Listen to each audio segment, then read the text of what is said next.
Good evening, everybody. Welcome to another episode of Dropping the Gloves. Our guest is messing around with his camera for some reason.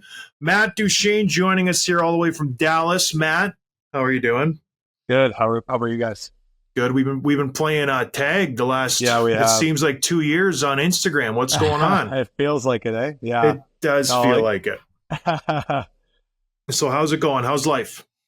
Good, man. Busy with the family, but obviously with hockey too. But it's all good stuff. So I know there'll be a day where my wife and I are looking at each other and wishing for a little chaos in our life. So maybe today's not that day, but I know it'll at some point it'll be that way.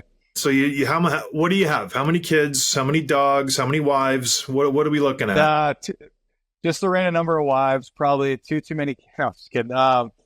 3 kids, all on 5 and under, and then we got a 12-and-a-half-year-old dog. It's gonna be 13 in July, and then we just got a puppy, 10-week-old puppy. So yeah, it's busy, but it's good. Why would you get a puppy? That's my wife. Well, the reason she laid it out for me, and I agreed to it, and I don't think I had a choice, but I agreed to it anyway. With our oldest dog getting older, we want to keep him feeling young and feeling good. And okay. And then obviously obviously at 12 and a half, he's a British Spaniel, and Spaniels usually live decently long. So, and he's in good health. So hopefully he's got a lot of years left. But when that day does come, I think it'd be tough on the kids too if there wasn't another dog around. So she kind of laid it out for me, and the reasons why she thought it was the right time. And it's already chaos, so might as well add a little more to it, I guess. No, I get it. And you don't have control of any decision, let's be honest. So, yeah. You know how it goes. I have 7 kids, and my wife was like, gosh, I really would like 8, maybe 9. And I'm like, okay, sounds good. So we're expecting our 8th in a couple months now. And I'm expecting 9 probably in 2 years. If we talk again, I'll have 9 on the way. So it's not up to me. I don't do anything. I just kind of hang around and pay the bills. But anyways, thanks for joining us, Matt. I appreciate it. This is obviously Tim. You're in Dallas. A lot of our close friends play for the Dallas Stars. Joe Pavelski, friend of the show. I talked to him many, many times. I played with him. So it's probably a blast playing with that guy. So let's just start here. Dallas Stars, 111 points, best record in the Western Conference, consistently maybe underrated. Whenever we talk on the show here, I'm like, Dallas sucks. They're going to lose in the first round. What are we doing? It's because I don't watch you guys. What is going on this year with the Dallas Stars that's so different? I don't think it's that much different from them from last year. They were a heck of a team last year. Obviously went to the conference finals. I think they were like right there for the division at the end of the year. They were. I remember actually Colorado beat us in Nashville last game of the season. Yep. To win the division. So they were right there last year. Yeah, I mean, they obviously had a great playoff run. When it came time for me to pick where I was going this year, as unexpected as that was, they were right at the top of my list, and it's paid off so far. But the work's just starting. We're kind of where we want to be. We still, obviously, hopefully Vancouver can lose tonight. We can clinch the West without playing, but if not, we'll play tomorrow night and hopefully win and clinch that, and hopefully have home ice and then have home ice for as far as we go in the Western side of the playoffs. And so, yeah, a lot of great things. It's kind of one of those situations you got to kind of stay in the moment, and because we still have another game that could very well be a pretty big game and tomorrow night. But yeah, I know all of us are excited for the real thing here. Now, be honest, nobody listens to the show. We're not very popular.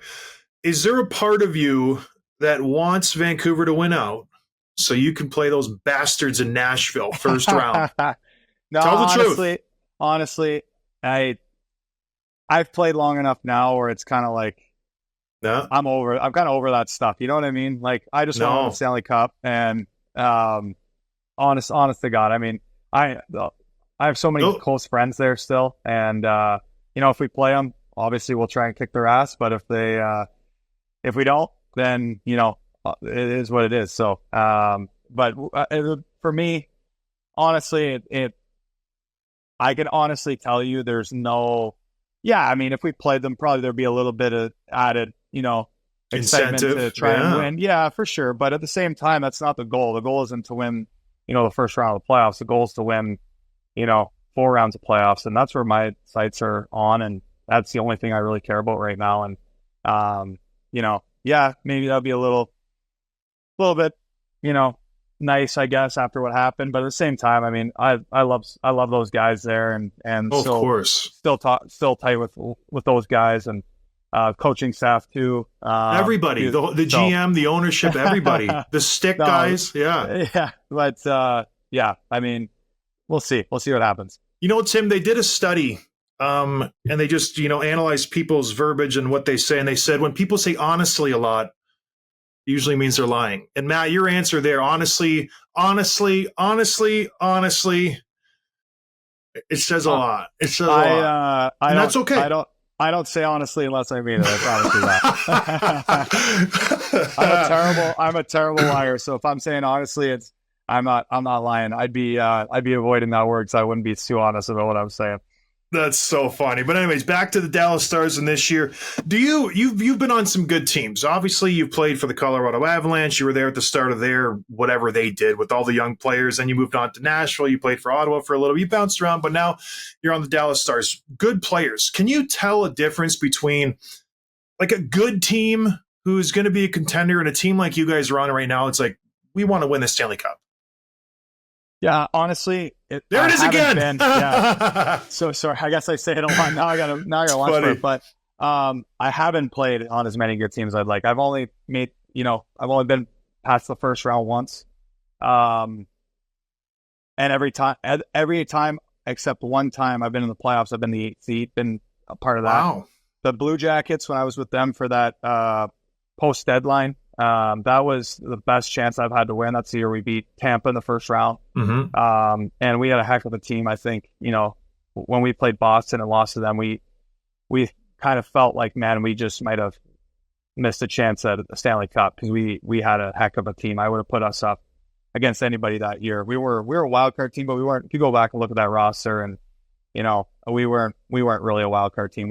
That's just where we finished. So, kind of like maybe where Vegas is at right now, kind of that situation. So I don't think anyone's looking at them and thinking that they're a true, wild card team that's, squeaking in type thing. So, so for me, this is in Nashville. We had some really good pieces and guys that I believe that, we could have put something together there, but just, I don't know, just sometimes it just doesn't work. It doesn't, work out the way you want it to. It's, you're off by a hair. That was kind of what it felt like there the whole time I was there. It just felt like we were chasing, trying to hold water, I guess. Yeah. We had a really good group, but just couldn't put it together. And I think every guy to a man that was there, and maybe guys that are even still there, would say the same thing about our group. We had some really good pieces. We just couldn't put it together. So here in Dallas, it reminds me of a little bit. It's probably deeper than the national team we had, but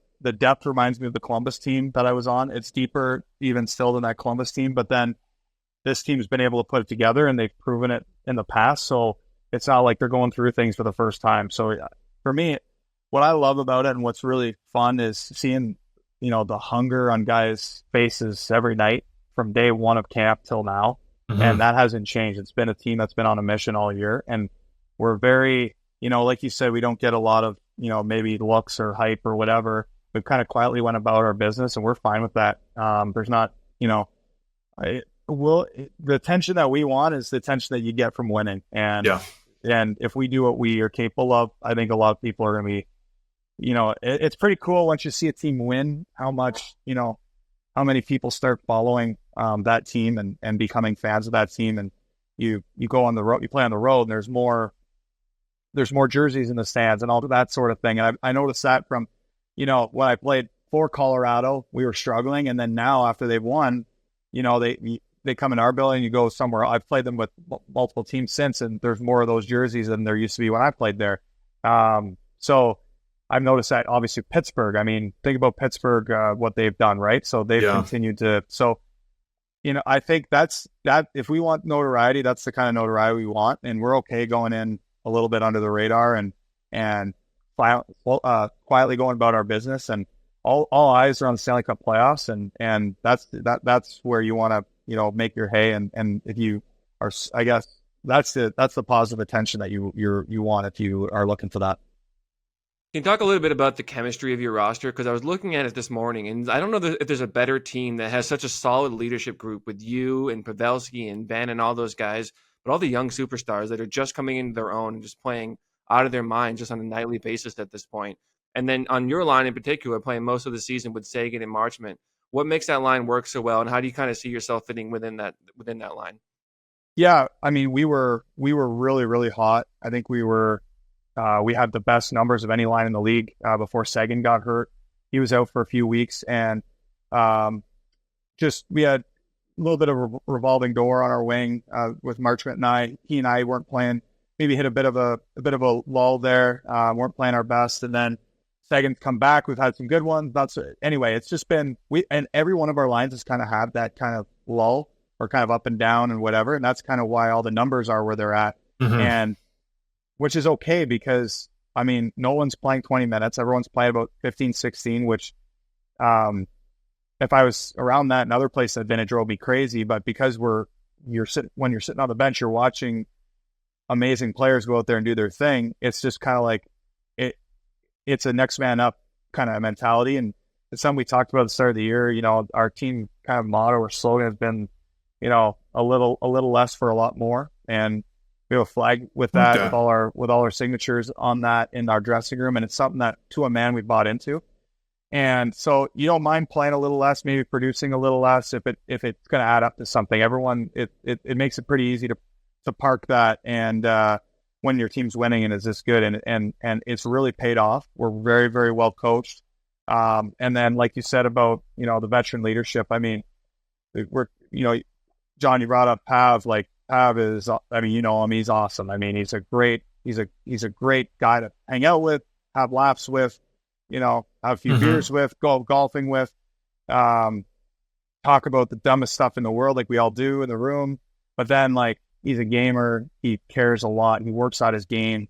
He still loves it, and he's just a great presence to have. He's a calming presence, I think, on the team. Jamie Benn, I could say honest, like the exact same word for word about him. So those two guys are kind of they've been here a while, and they're kind of the two main cogs in the wheel in terms of the leadership in the room. And then we got some young guys who lead a little bit more by example, that are a little quieter maybe. And you know, for me as a guy, one of the older guys in the team coming in, you come in and I mean, you just try and fit in the best you can, and then you kind of find your niche on the team. Kind of, I'm an outgoing guy. I'm a talker. I love to have fun, and I'm smiling on my face all the time. I'm you know, making jokes, making people laugh, stuff like that. So I just kind of, you know, you wade into that slowly, and then, you know, just kind of become that guy as it comes to you. And yeah, I've got along with the boys so well this year. It's been a lot of fun, and it's just we have a little bit of everything in that room, both on and off the ice.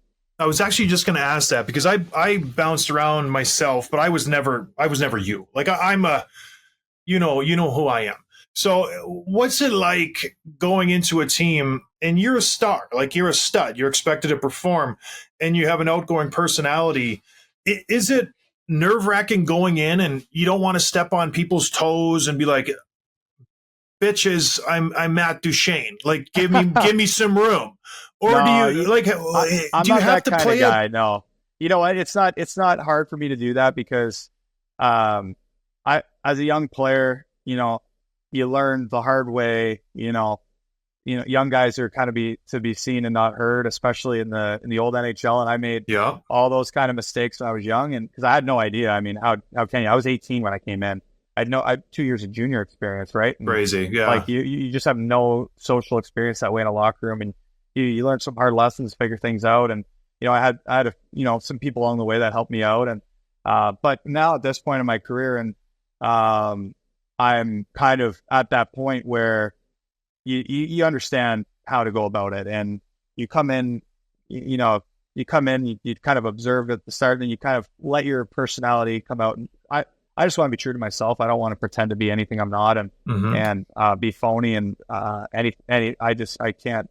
I don't like that. You can always tell. I mean, you played enough where guys are trying to act a certain way to have some sort of reputation or whatever. And you can always tell it's not authentic. And, I think I just never want to do it that way. And so, as it's gone on, I've slowly, but you make relationships too. And then you feel like, okay, I can Open up a little bit. Yeah. Yes, exactly. You can you feel your way through. So, I think each time I've moved around in the last bit, this one was unexpected. The first few times it was kind of by design. It was kind of my decision, and I was kind of in a position to be able to kind of choose where I went. But this time was a pretty big shock to the system, and still had a great opportunity to choose, Dallas, and feel very grateful for that. But I didn't expect to be in a new locker room this year, in the summer, but it's been amazing. I mean, the guys here are outstanding, and they've welcomed me with open arms, and I've made some really close friends really quickly here.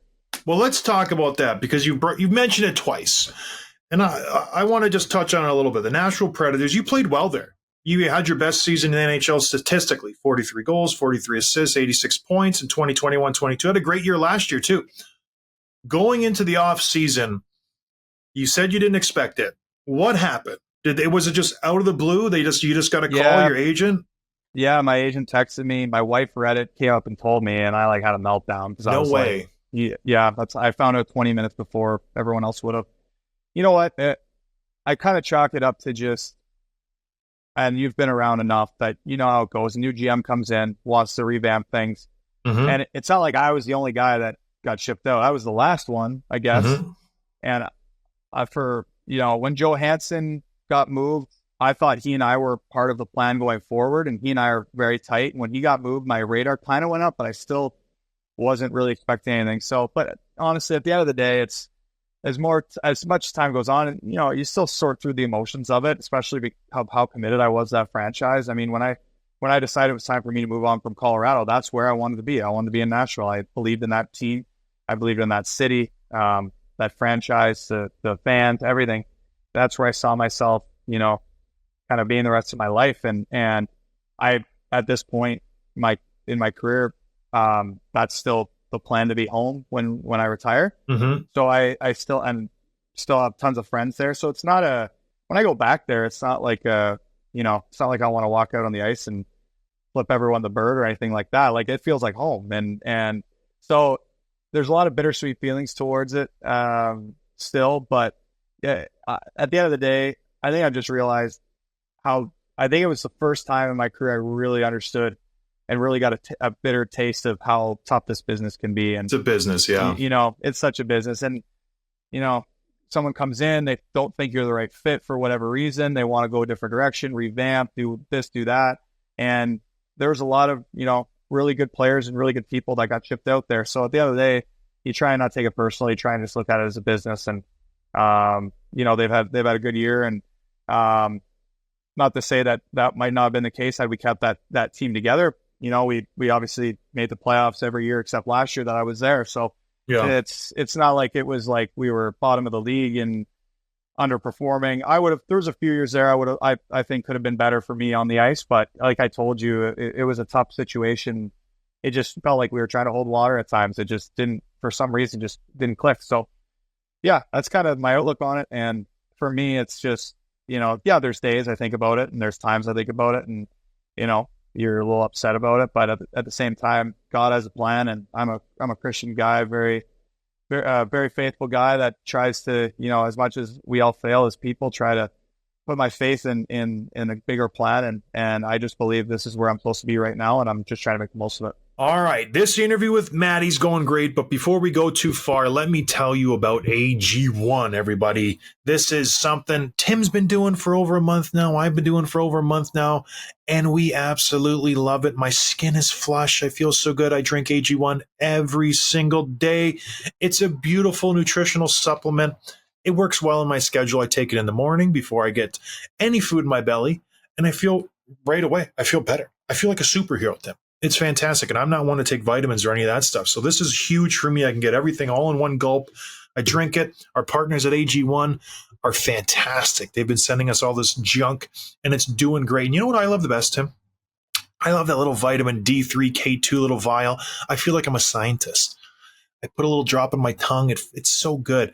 And everybody tells me, oh, you live in northern Michigan. You got to make sure you get your vitamin D. Guess what? I don't need to worry about it anymore. I take my vitamin D3 K2 and I can check that box. I get all the vitamin D I need and I get a little extra K2 and 5, whatever that is. It's going to be good for me because I know AG1's not going to steer me wrong. How's your journey going, Tim, with AG1? It's going great, man. I am almost done with my second month, and I'm taking it every morning, just like you are. First thing in the morning on an empty stomach is when it's at its most potent. The big thing for me, and I talked about this last time, was just those mid-afternoon lulls. I am such a victim of. I just get really tired, 2 o'clock, 3 o'clock, and I'm like, man, I'm dragging my feet, but not anymore. It doesn't like give you a huge boost of energy like a caffeine drink would. It just creates more sustained energy throughout the day. You can just not have those lulls in the afternoon, which has just been a game changer for me. Especially, I work for myself now. I'm a solopreneur. I'm a freelancer. I can't afford to lose hours of the day, so it's really helped me with my goals, and I should help you too. Check it out. Yeah, and if you want to take ownership of your health, like Tim has, and I have, it starts with AG1. So try AG1 and get a absolutely free 1-year supply of vitamin D3, K2, and 5 free AG1 travel packs with your first purchase exclusively at drinkag1.com/DTG. That's drinkag1.com/DTG. Now check it out, and back to Matty Duchene. Yeah, when I was going through my junk, I leaned on my wife. How important was that to have her around, just like a support system? Because a lot of guys don't have that. Did it just make it easier for you? Yeah, her and my family. I mean, I think we got tighter with my parents even as kind of the four of us through that experience. Yeah. We flew down here like 2-3 days after and looked at a million houses. My parents came with us. We brought the kids. We flew in a friend of ours from Nashville to take care of them for those days. And, just the support and the love you feel when you go through something like that. I think a lot of us equate our success, and it's actually, I'm sure you guys watch the Masters.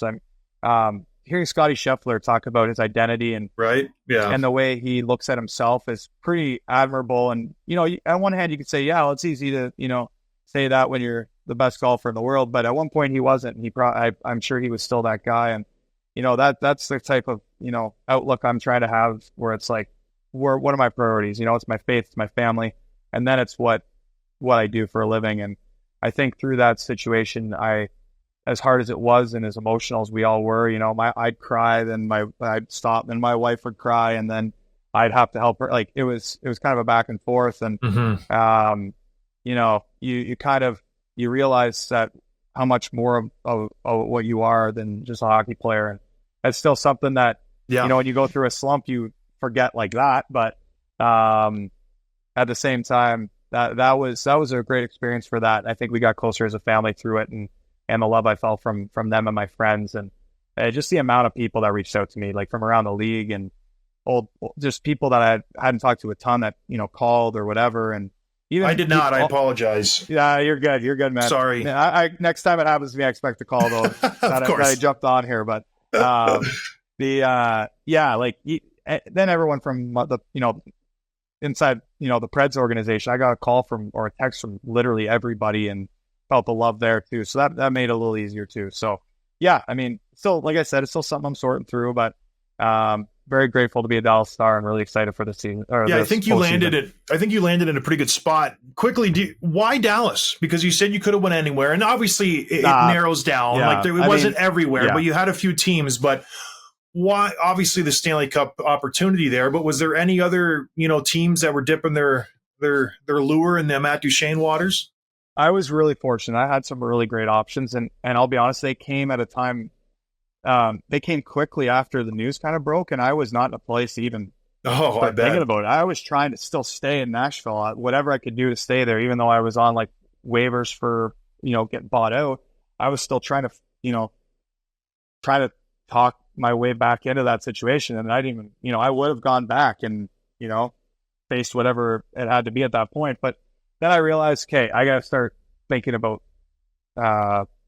something different, because that's what's going to happen here. And Dallas was the first team on my mind, and my agent told me that he got a call from Jim Nill minutes after the news broke, and I didn't find my agent gave me some time before he started talking to me about it. But when we did start talking, that was the first team that came up, and I had two teams at the forefront right off the bat, Dallas being one of them, and then there was a few others I started to think about, and then you kind of go through that process, and I had to make a decision quick. Like I found out at noon, and then by 3 p.m. the next day I was signed with Dallas, and it was kind of wild that at 1 p.m. I was like, I don't know how I'm going to make this decision, and then it just kind of, I don't know how it came to me, but it felt like I think at one point I was pretty sure on Dallas, and I was trying to almost play devil's advocate with the other places. Yeah. But long story short, I mean, easy decision with how good the team is, the organization. I talked to Pete DeBoer the night that everything went down with Nashville, who I've known for a long, long time. I know him and Steve Spott from junior and early in my NHL career, and Misha Donskov, who was with Vegas. I know him from Hockey Canada stuff, and then Jim Nill from Hockey Canada stuff. So those people, they all it just felt really comfortable for me, and I knew how good the team was. So talked to a few of the boys, asked a couple questions, and it just talked to people around me, and everyone was saying Dallas. Everybody around me that they were all saying, you got to go to Dallas. You got to go to Dallas. If you have an opportunity to go to Dallas, go to Dallas. So that was where we landed, and kind of the Southern lifestyle is very similar, obviously, to Nashville here in Dallas, and it's felt almost identical in terms of our day to day. And we just love the values of, down here, and people are super nice, and it's been really comfortable. It's been a really easy transition for us. Well, speaking of opportunity, you're 33 years old now. You've played more than 1,000 NHL games, only 32 so far in the playoffs, though. Can you talk a little bit about just at this point in your career, what this opportunity means to play not only in the playoffs, but on one of the best teams in the league? Yeah, I mean, my goal is still to play, 100 plus games of playoffs, right? Like, I want to keep playing a long time.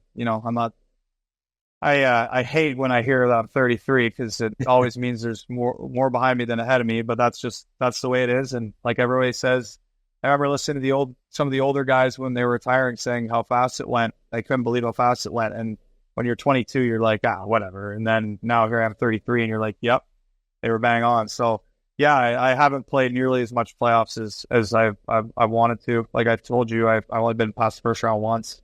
But hopefully this is the year that you add a lot more games into that 32. So that's the goal. And it's definitely, I've been fortunate enough to play a lot of times with Team Canada and win some championships there, but never had the chance real good to look at a Stanley Cup. And that's what's on my mind every single day I wake up, for the last handful of years for sure. I think before that, you try and establish yourself, get yourself to a point where you feel like you're ready to help a team. And then, you get to a point where you're like, okay, I want to start having a chance at it. And I've been there for a long time now. So if the playoffs started today, or if Vancouver loses one of their next two games and you guys come first place in the West and the Vegas Golden Knights don't win, they end up in 8th. What are your thoughts on playing those cheaters? Salary cap almost $100 million, just awful, dirty, rotten cheaters. Do you guys talk about that? Is it something that's on your radar? Well, we know we could play them. We're definitely talking about. All of us are talking about the scenarios every day. About there's 3 teams we could play right now, depending on what happens, and all of us our heads are there for sure, and that's kind of the trap right now with the game tomorrow night.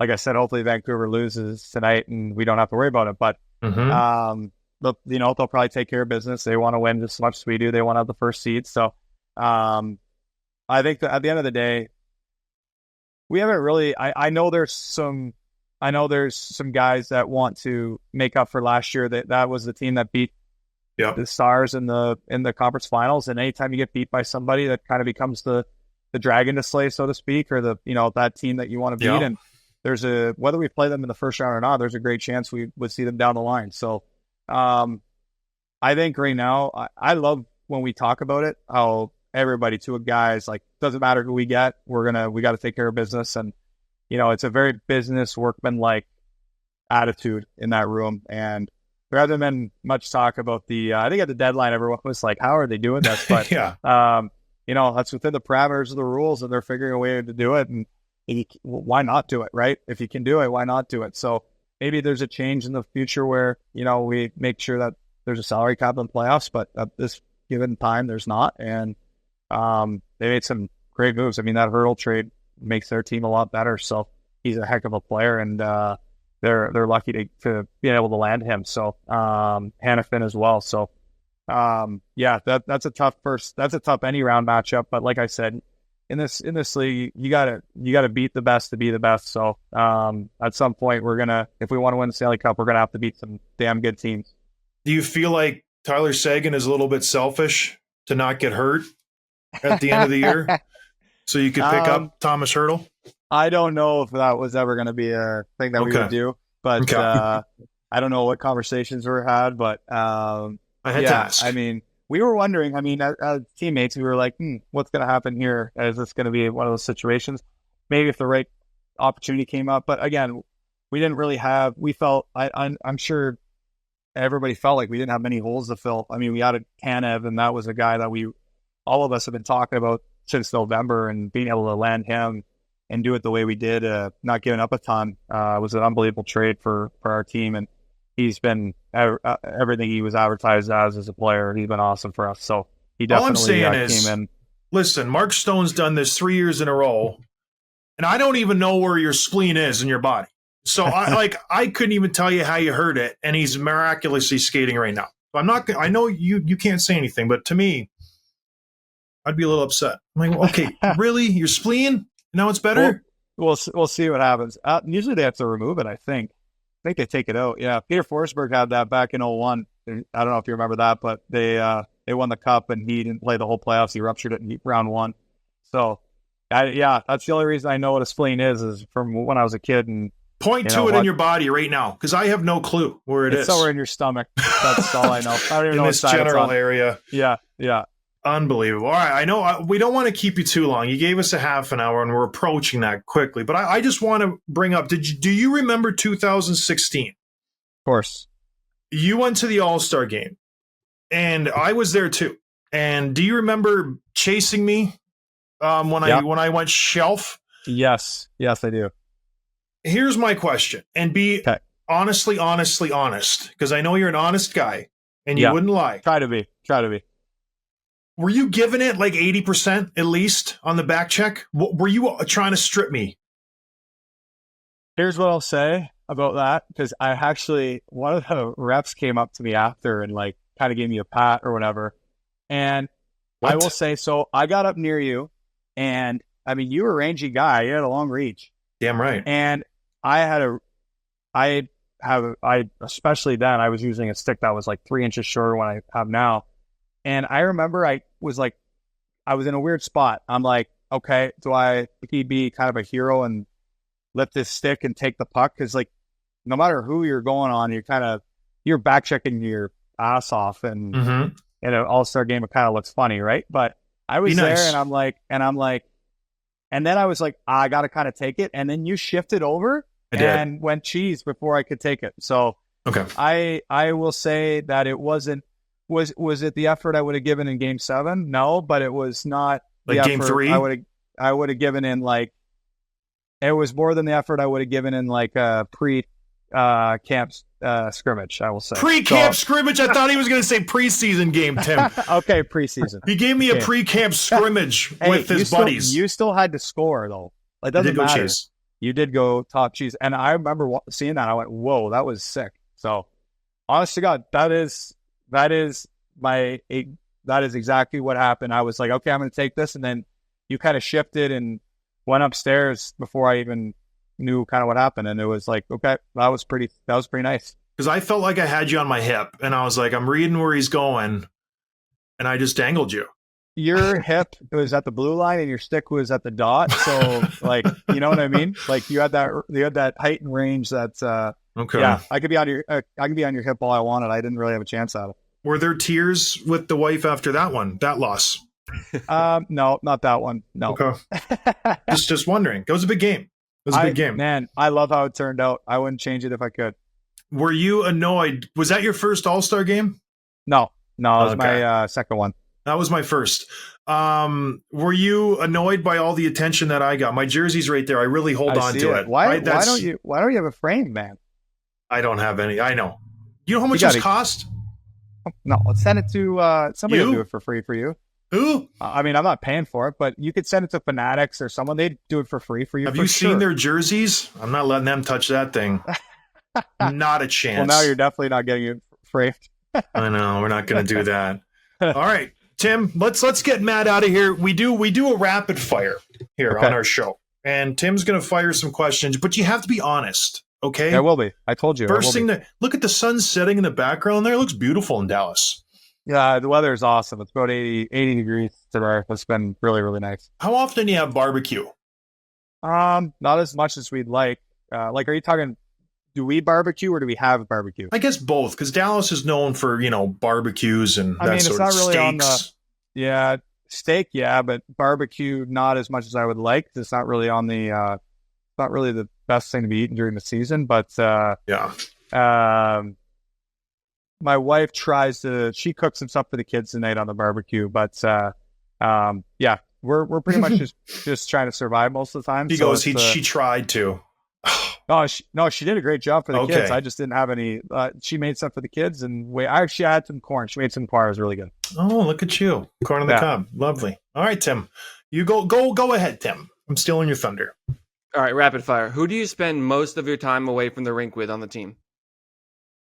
I would say Ottinger, Marchment, and Delandria would be the three guys. Kind of a toss-up. Probably Ottinger would be the number one. Who did you idolize or model your game after growing up? My two guys, I brought one of them up earlier, were Sakic and Forsberg. I was a diehard Avs fan as a kid, and pretty unbelievable to get to play for them. And Joe was my GM, and I played with Pete his last two games in the league. I have his last ever stick he used in the NHL, actually. He signed up for me. So how did you get that from him? I asked him. I went right up to him. I said, hey, can I have your last stick you used? And he's like, yeah, sure, man. Didn't care at all. You wouldn't have cried that out of my hands. I keep everything and I collect stuff, and I wouldn't have been parting with that, but he didn't care. So I got that in my place back home. How about this? We were playing Teemu Solane, one of his last games. I asked him for a stick. He gave me one. I get it back in the locker room. This is fantastic. My trainer goes, I wonder what the flex is. Snap, right in half. I'm like, you son of a... I was so pissed. Teemu Solane. That's a tough one. Taped it, but it's not the same. It's not the same.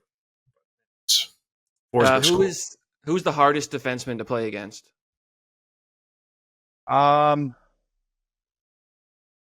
Who's the hardest defenseman to play against? I mean, there's a ton of good ones. I feel like we just played somebody recently. I got to think on that one. Who comes to mind? Ooh. You just played Seattle and Winnipeg and Buffalo, so... Honestly, any given night, there's so many guys that can skate and just be in your face and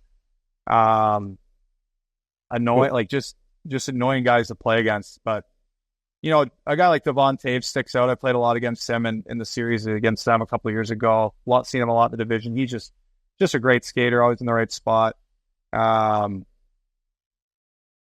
he's good. There's somebody I'm missing right now that every time I see them, I'm like, oh man, they're Quinn Hughes is really tough to play against. His skating is just so good. He's a smaller guy, but he keeps his position really well. So these smaller, good, really good skating defensemen are tough to play against, for sure. You'd rather play against a guy like Trouba than a Quinn Hughes? Depending on the situation. What's going on. If I'm battling a corner, I would probably rather Hughes, but because he's a smaller guy, Trouba's a monster. But time and space wise, maybe Trouba. I mean, he's a good skater too, though. The big guys can skate too, but some of these smaller guys, you just can't beat them. They just they're and then they're hard to play against when they have the puck, right? They're challenging you all over the place. So there's a lot of those guys out there, obviously now.